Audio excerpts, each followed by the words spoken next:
Okay, Dungeons and Dragons Dark Alliance just came out. You're playing it on your Xbox Game Pass, and yeah, it stinks. But it could have been so good. But what if it was better? What if there was a way that you and I, consumers, could pay for video game development to guarantee that the games that you are anticipating are the best they could possibly be? Maybe there should be another way to pay to make video games. Let's talk about it.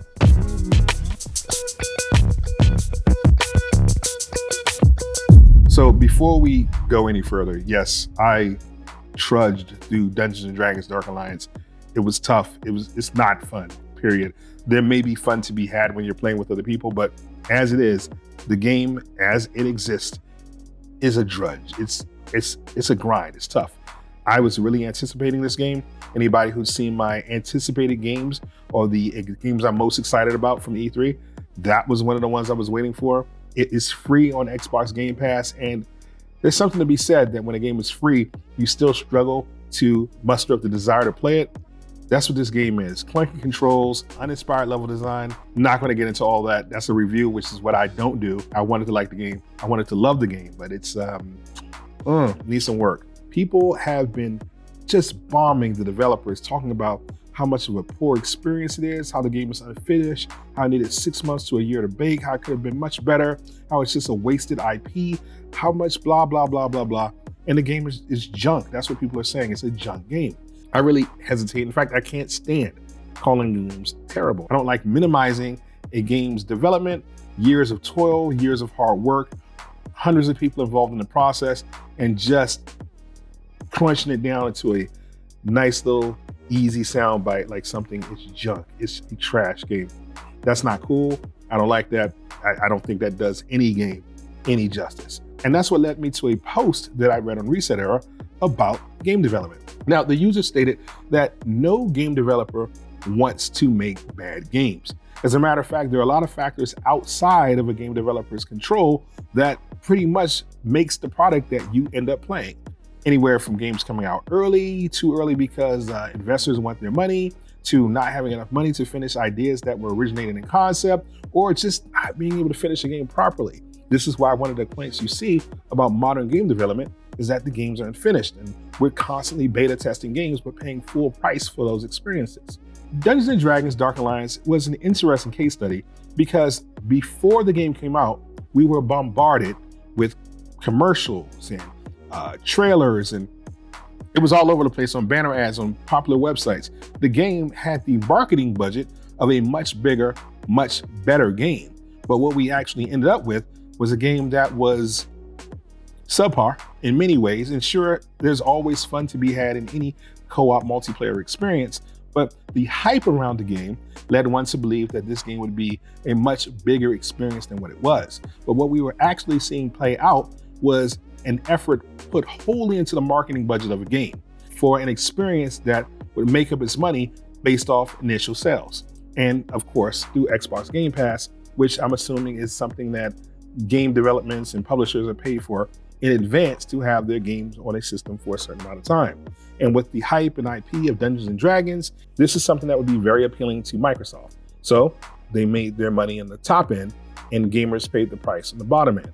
But one of the questions I'm starting to ask is, who's really paying the price? I mean, sure, as a gamer and as a person that buys these games or buys Xbox Game Pass to play these games, sure, I'm getting a bum deal. I'm not enjoying the experience. I'm feeling like I'm wasting my time. Oftentimes anywhere from $20 to $60 or $70 in the case of new hardware systems, that money is blown on experiences that are ultimately subpar.